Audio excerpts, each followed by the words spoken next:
الله يا الله الله سبحان الله الله يا الله الله حمدا لله. اعوذ باللہ من الشیطان الرجیم. بسم اللہ الرحمن الرحیم. الحمد للہ رب العالمین والصلاة والسلام علی اشرف الانبیاء والمرسلین وآلہ الطیبین الطاہرین المعصومین. معزز سامعین، عزیزان گرامی، عصمت انبیاء کے سلسلے میں گفتگو اور ڈسکشن ہماری چل رہی ہے، اور عصمت انبیاء کے اوپر کہ انبیاء علیہم السلام سب کے سب معصوم ہیں. یہ سارے انبیاء جو گزری سب عصمت کی خصوصیت کے ساتھ تھے، معصوم تھے. اور اسی طرح آخری نبی صلی اللہ علیہ وآلہ وسلم کے جانشین اور ائمہ اطہار علیہم السلام اور ان کی پیاری بیٹی جناب فاطمہ زہرا سلام اللہ علیہا، یہ ہستیاں جو ہیں یہ سب معصوم ہیں، اور یہ عصمت اللہ کی طرف سے ان تمام ہستیوں کو عطا ہوئی ہے. اور معصوم جو ڈیفائن کیا گیا، پس عصمت کی قوت جس کے اندر پائی جائے، جس کے وجود میں یہ پاور ہو اور معصوم ہو جائے، وہ تمام گناہوں سے بچ جاتا ہے اور تمام آلودگیوں سے اپنے کو بچاتا ہے. تو اللہ تعالیٰ کی طرف سے توفیق عطا ہوتی ہے، علم عطا ہوتا ہے، اور وہ توفیق اور علم جو کچھ عطا ہوا ہے اور اللہ کی خاص عنایت اور اللہ تعالیٰ کی طرف سے ایک خاص لطف اور کرم جو ہوتا ہے، یہ سب کچھ جو معصوم کے لیے شامل حال ہوتا ہے، وہ چونکہ فاعل مختار تمام انسانوں کے درمیان سب سے افضل ہیں، برتر ہیں اور سب سے بہتر کوشش کرنے والے ہیں، لہٰذا اسی اعتبار سے ان کی توفیقات زیادہ ہے، اسی لحاظ سے ان کا علم اللہ انہیں زیادہ عطا کرتا ہے، چونکہ جتنا سیکھتے ہیں اس پر عمل کرتے جاتے ہیں اور سب سے زیادہ کوشش کرنے والے ہیں، سب سے زیادہ اللہ کے اطاعت گزار بندے ہیں، سب سے زیادہ معرفت رکھنے والے انسان ہیں. اور اپنے زمانے میں اپنے زمانوں میں جو انبیاء تھے وہ اس زمانے کے تمام انسانوں سے برتر اور افضل تھے، لہٰذا اللہ نے انہیں اس الہی منصب کے لیے، اس عہدہ نبوت کے لیے انتخاب کیا اور ان کو چنا، ان کا چناؤ کیا تاکہ وہ نمونہ عمل بن سکیں انسانوں کے لیے اور علم دے سکیں، انہیں علم سکھا سکیں انسانوں کو، اور ہدایت کرتے رہیں، مسلسل یاد دہانی کرائیں اور اللہ تعالیٰ کی طرف دعوت دیں اور پہچنوائیں اللہ تعالیٰ کو ان انسانوں کو، تاکہ انسان معرفت حاصل کر سکیں، پہچانیں اور اپنے خالق اور مالک کی اطاعت کے ذریعے کمال حاصل کر سکیں. پس تکامل اور کمال تک پہنچانا انسانوں کو، اس کے لیے ہدایت کی ضرورت تھی، لہٰذا اللہ نے یہ انبیاء مبعوث فرمائے. اور ضرورت تھی اس نظام میں کہ یہ انبیاء جو سب سے بہترین انسان ہیں، سب سے زیادہ بھلے کھرے اور سچے انسان ہیں، لہذا ان بہترین اور سب سے افضل جو انسان ہیں ان کو اللہ تعالیٰ اپنے خاص لطف و کرم سے نوازتا ہے. اور یہ تمام انسانوں کی نسبت ہے، جو فاعل مختار ہم سب انسان ہیں. جتنا ہم علم آئے اور اس پر عمل زیادہ سے زیادہ کریں، اللہ اتنا ہی علم میں بھی اضافہ کرتا ہے، اپنے لطف و کرم سے راستے فراہم کرتا ہے تاکہ علم اضافہ ہو جائے، علم میں اضافہ ہو. اور اسی طرح توفیقات میں پروردگار عالم اضافہ فرماتا ہے اور اس کا خاص لطف و کرم شامل حال رہتا ہے، اور اس کی توفیق سے انسان زیادہ نیکیوں کو انجام دے سکتا ہے،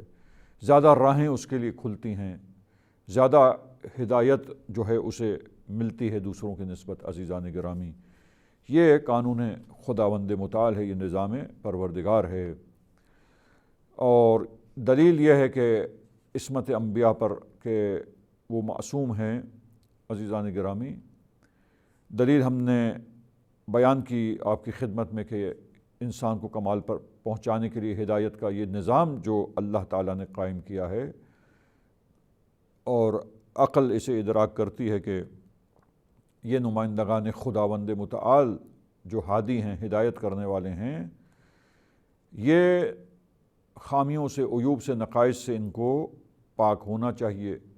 اور ان کا وجود باطہارت ہونا چاہیے، پاک و پاکیزہ، گناہوں کی آلودگیوں سے دور ہونا چاہیے ان کو، تاکہ یہ جو کچھ اللہ تعالیٰ کی طرف سے پیغام پہنچاتے ہیں، وہ پیغام جو انہوں نے پہنچایا ہے تمام انسانوں کو اس پر مکمل بھروسہ ہو جائے، کامل طریقے سے ان کو اطمینان حاصل ہو جائے۔ یہ اسی وقت حاصل ہوگا عزیزان گرامی کہ جب یہ ہستیاں گناہوں کو ترک کر دیتی ہوں، بالکل گناہوں سے آلودہ نہ ہوں، اور کوئی گناہ کسی نے ان کی زندگی میں نہ پایا ہو، تب وہ ایسے بھروسے کے قابل ہو جائیں گے کہ تمام انسان ان پر بھروسہ کریں گے۔ پھر یہ اس قابل ہو جائیں گے کہ تمام انسانوں کے لیے نمونۂ عمل بن سکیں۔ لہٰذا ہدایت کرنا اور نمونۂ عمل بننا اور اللہ کی طرف سے باتوں کا پہنچانا جن پر تمام انسانوں کو یقین آ سکے، بھروسہ مکمل حاصل کر سکیں انسان، اور پورے بھروسے کے ساتھ پھر اطمینان کی منزل میں رہتے ہوئے،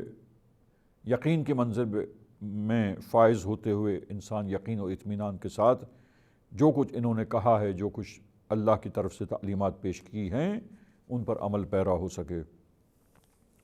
لہٰذا یہ عصمت انبیاء علیہم السلام میں ضروری ہے، اور اس کے بغیر یہ غرض اور یہ مقصد جو ہدایت کا ہے انسان کا، وہ حاصل نہیں ہوگا، کیونکہ اگر انبیاء معصوم نہ ہوں اور گناہ کرتے ہوں، لوگ ان کی زندگی میں گناہوں کو دیکھتے ہوں اور خطائیں ان سے سرزد ہوتی ہوں، وہ خطاؤں کا ارتکاب ان سے ہوتا ہو، تو عزیزان گرامی جن سے خطائیں ہوتی ہوں، جن سے اشتباہات ہوتے ہوں، جو بھول جاتے ہوں بات کو نقل کرنے میں اور پہنچانے میں، خود ان اچھی باتوں کی پابندی مکمل نہ کرتے ہوں بلکہ مخالفت کر بیٹھتے ہوں اور نافرمانی خدا کا ارتکاب ان سے ہو جاتا ہو، تو پھر وہ لوگ انسانوں کی نگاہ میں، اہل عقل کی نگاہ میں اس قدر قابل اعتماد ہی نہ رہیں گے عزیزان گرامی، اور مکمل کامل طریقے سے وہ بھروسہ، وہ ٹرسٹ ڈیولپ ہوگا ہی نہیں انسانوں میں ان کی نسبت، ان کے بارے میں۔ اور جب ٹرسٹ نہیں ہوگا تو عزیزان گرامی پھر وہ انبیاء علیہم السلام کو کیسے نمونۂ عمل بنائیں گے؟ یہ مزاج بشر ہے، یہ ہمیشہ سے انسانی معاشرہ اور انسان اسی انداز سے ہیں کہ وہ جب نمونۂ عمل بناتے ہیں تو دیکھتے ہیں کہ کون پرفیکٹ ہے، انہیں نظر آ رہا ہے، اور یہ تو ایسی بات ہے کہ جو میسنجر آف اللہ ہو، اللہ کا نمائندہ، اللہ کی طرف سے خبر دینے والا، اللہ کی باتوں کو انسانوں تک پہنچانے والا، اور آخرت جو ابدی زندگی ہے، ہمیشہ ہمیشہ کی اینڈلیس لائف، ایٹرنل لائف، تو وہاں کے بارے میں جو خبریں دے اور اللہ تعالیٰ کی باتوں کو، ان جہانوں کے بارے میں لوگوں کے سامنے اللہ کی طرف سے آ کر بیان کرے، تو یقیناً یہ ان باتوں پر تو اسی وقت انسان اعتماد کرتے ہیں اور کر سکتے ہیں کہ جب انہیں 100% بھروسہ ہو اس ہستی پر جس کو نبی کے طور پر چنا گیا ہے، لوگ دیکھیں کہ وہ بالکل پاک و پاکیزہ انسان ہے، خطا نہیں کرتا، گناہ نہیں کرتا عزیزان گرامی، اور 100% جو کچھ بتلاتا ہے وہ صحیح ہے، اس میں نہ جھوٹ ہے، نہ کوئی اشتباہ ہے، نہ کوئی خطا ہے، تب عزیزان گرامی ان کی باتوں پر انسانوں کو یقین آئے گا اور اطمینان حاصل ہو سکے گا، اور پھر اطمینان کی منزل میں یقین کے ساتھ انسان ان کی باتوں کو لے کر بھروسہ کر 100%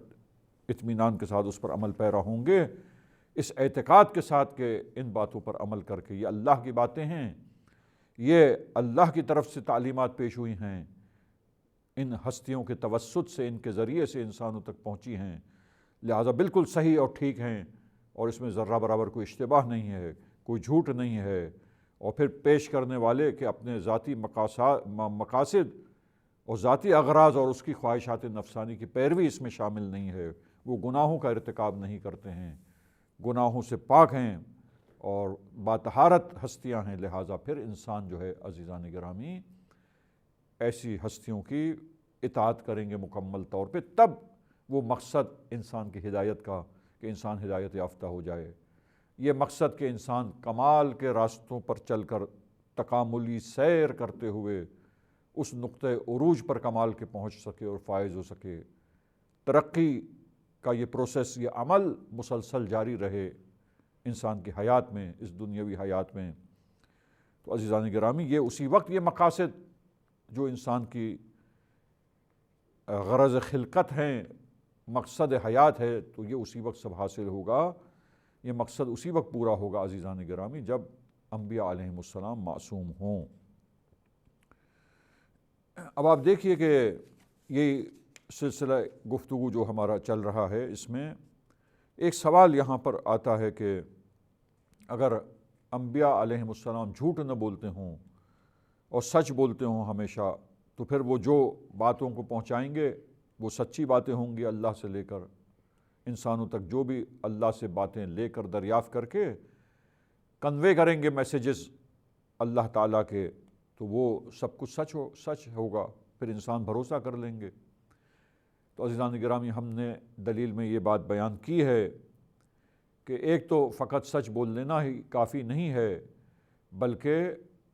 اس پر مکمل بھروسہ اس وقت انسانوں کو حاصل ہوگا، مکمل ٹرسٹ اس وقت ڈیولپ ہوگا، اس وقت تمام انسان مکمل طریقے سے اس پر ٹرسٹ کریں گے، بھروسہ کریں گے، اعتماد کریں گے اس پر، کہ جب لوگوں نے دیکھا ہو کہ یہ خواہشات نفسانی کی پیروی میں گناہ کا ارتکاب نہیں کرتا، کیونکہ اگر گناہوں کا ارتکاب اگر خدا نخواستہ خواہشات پیروی میں کر بیٹھے تو پھر وہ جو اس طرح کرنے والا ہو اس پر کیسے بھروسہ انسان کو ہوگا کہ اس نے کوئی حکم اپنی خواہشات کی وجہ سے جو ہے غلط بیان نہ کیا ہو، اور اللہ نے جو کچھ کہا ہے معاذ اللہ اس کو بدل کے پیش نہ کر دیا ہو، اس سے ہٹ کر کچھ اور بیان نہ کر دیا ہو اپنے مقاصد کی وجہ سے، چونکہ وہ خواہشات کی پیروی میں کبھی کبھی مبتلا ہو جاتے ہیں معاذ اللہ، اگر معصوم نہ ہوں، کبھی گناہوں کا ارتکاب کر بیٹھتے ہیں، تو پھر اس صفت کی وجہ سے اگر ایسا ہو معاذ اللہ تو پھر کبھی بھی وہ اعتماد اور یقین حاصل نہیں ہو سکتا۔ لہٰذا صرف سچ بول لینا یہ کافی نہیں ہوگا، بلکہ تمام گناہوں کی آلودگیوں سے محفوظ ہونا اور پاک ہونا انبیاء علیہم السلام کا، معصومین علیہم السلام کا، ان ہستیوں کا جو ہدایت کے ذمہ دار ہیں اور ہدایت کرنے کے لیے آئے ہیں، نصیحت کرنے کے لیے، امر بالمعروف اور نہی عن المنکر کا فریضہ اللہ تعالیٰ کی طرف سے انجام دینے آئے ہیں، رہبری کرنے کے لیے، ہدایت کرنے کے لیے، رہنمائی انسان کو کرنے کے لیے۔ تو پھر یہ ہستیاں جب ان کی یہ ذمہ داریاں ہیں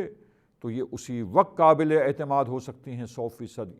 پورے بھرپور طریقے سے انسانوں کے درمیان، انسانوں کے لیے، جب وہ تمام گناہوں اور تمام آلودگیوں سے پاک و پاکیزہ ہوں اور ایسی طہارت کی منزل پر ہو جہاں وہ گناہوں کا ارتکاب ہی نہ کرتے ہوں، اور 100% بھروسہ انسانوں کو ان ہستیوں پر ہو، 100% ان پر اعتماد ہو، ذرہ برابر شک اور شبہ ان کے بارے میں انسانوں کو نہ ہو، تب یہ مقصد اللہ تعالیٰ کا یہ مقصد کہ انسان ان کے توسط سے ہدایت جو لینی ہے انسانوں کو وہ لے کر ہدایت یافتہ ہو کر کمال کی منزل پر پہنچے، جو ان کا مقصد حیات ہے، تو یہ ہدف اور مقصد حاصل نہیں ہو سکتا عزیزان گرامی، مگر صرف اور صرف اسی وقت یہ مقصد حاصل ہو سکتا ہے کہ جب انبیاء جہاں سچے ہوں اور ہمیشہ سچ بولتے ہوں، اس کے ساتھ ساتھ تمام گناہوں کی آلودگیوں سے پاک و صاف اور محفوظ ہوں اور گناہوں سے اپنے کو بچاتے ہوں۔ عزیزان گرامی، آج کی اس گفتگو کو ہم یہاں اختتام پر پہنچاتے ہیں۔ سلسلے گفتگو یہی دلیل کے سلسلے میں جو دلائل بیان ہو رہے ہیں، انشاءاللہ سلسلے گفتگو یہیں سے ہم آگے بڑھائیں گے اور جاری رہے گی ہماری گفتگو۔ یہاں پر ہم آج کے درس کو ختم کرتے ہیں۔ وصلی اللہ علی محمد و اہل بیتہ الطاہرین۔ اغفر لنا ذنوبنا